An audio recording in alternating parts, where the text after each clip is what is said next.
This is me, and I have a tendency to throw myself into overwhelming situations without thinking them through. And this is the guy who's about to make me regret that. Welcome to the part 1 of this challenge where I attempt to roll around Consort Radahn until he gets motion sickness and decides he's had enough.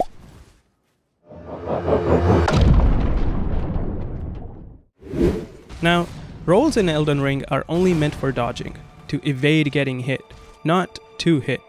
By default, they don't do any damage. So step 1, make my rolls lethal.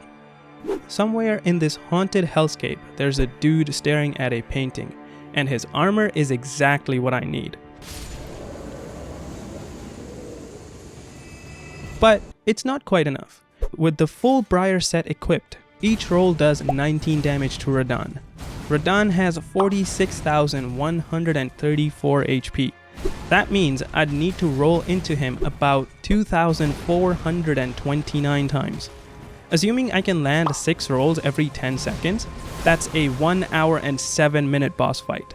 In an ideal world, I am certainly nowhere near good enough to survive this long.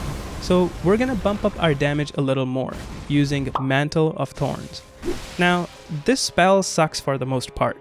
It only costs you 9 FP as well as 50 HP, but also lasts only 30 seconds. While bad at being viable in any other scenario, it's exactly what I need. It takes my damage for each roll from 19 to 105 at Blessing level 20, which is a huge jump. And if I put the new numbers into my equation from earlier, that brings the theoretical fight time down to about 12.5 minutes, again, in an ideal world. Let's focus a bit more on the ideal world situation here. You see, for this to happen, I need to be constantly attacking Radahn. However, since the spell only lasts 30 seconds, I will have to use some of the bigger openings to cast it again. And Radahn being Radahn has a few "you can't touch me now, peasant" moves that can waste my cast entirely. This means less opportunities to hit the boss, and so the fight would last anywhere from 15 to 20 minutes depending on the RNG. Now, that is still better than rolling for an hour, so why does this spell suck? Well, the reason spell lasting 30 seconds is an issue is because of how slow the spell is to cast. Radahn being a DLC boss is pretty aggressive, and despite his nerfs, I could only find 2 openings where I could reliably use this spell. Outside of those, it's just begging the Elden Ring gods for mercy. It works sometimes, and others not so well. To offset this, I decided to use the beloved Stardust. This talisman gives you 99 virtual dexterity and improves casting speed by a ton. But this talisman also makes you take 30% extra damage, and this extra damage hurts. Like a lot. But I need the extra casting speed to make this spell viable. So I used the most trusted resource known to mankind, and after reading some comments on this post, I arrived at a conclusion that after 70 dexterity, spell casting speed does not improve. And I am gonna totally believe everything. So, I leveled dexterity to 40 and swapped the beloved Stardust for Radahn icon, which adds 30 virtual dexterity and allows me to hit the supposed hard cap, and equipped Blessed Blue Dew Talisman for passive FP regen, so I could set all my flasks to be healing flasks. This leaves me with 2 empty talisman slots, and while obvious choices are Dragon Crest Great Shield and Golden Braid, I was feeling a bit greedy for passive HP regen using Icon Shield, so I don't have to heal the damage caused by casting this spell. So I decided to go with Great Jar's arsenal so I could still light roll while having the shield equipped, but for the final slot at least I still put Dragon Crest Great Shield as Radahn does physical damage in both phases, while the Golden Braid would be useless in phase 1. Why not just level up endurance and equip Golden Braid?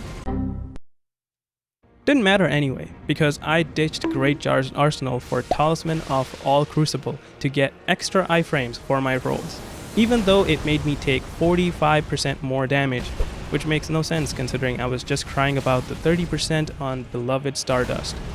I guess my defense would be, why worry about more damage when the talisman ensures you basically can't get hit? Yeah, let's go with that. So, my final setup. Briar armor with Mantle of Thorns, a seal with Bestial Vitality for passive heal, Talisman of Gaul Crucible, Dragon Crest Great Shield, Radahn Icon, and Blessed Blue Dew Talisman, with my current level split looking something like this. Radahn's Great Rune for some boost to HP, FP, and stamina for all the rolling. Oh, and my physique has HP regen and extra stamina regen, which I will consume around the start of phase 2.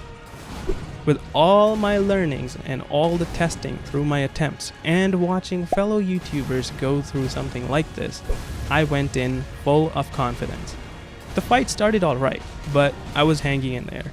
I entered phase 2 with 12 heals remaining, and while it was not perfect, I was cruising along. Not clean, but controlled. But turns out my biggest weakness wasn't Radahn. It was my nervous system. My hands froze, my brain locked up. I was reacting like I needed WD-40, and Radahn, cruel man that he is, didn't care. One slash, amplified by my self-inflicted 45% damage weakness, was all it took. Just 10% of his HP left. Agony. I guess he watched my previous video and wasn't too happy. Well played, you sick fuck. It hurts to come this close and fall short. But honestly, this isn't a failure. It's proof. Proof that this stupid, chaotic, and utterly unnecessary challenge is possible, even for my skill level. And the next time I face Radahn, I won't just be rolling, I'll be ready.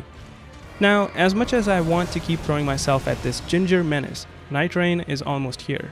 And I am shifting my focus to that for the next few days, maybe weeks, we'll see. But Elden Ring is not going anywhere, and neither is this challenge. So hit subscribe for the upcoming Night Rain content, and if you want to see me achieve godhood with nothing but roll spam later, I'll be back. And you ugly body thief, ensure your health card is up to date. To everyone who clicked, watched, liked, commented, or just laughed at my pain or failure, thank you. I'll see you in the next one.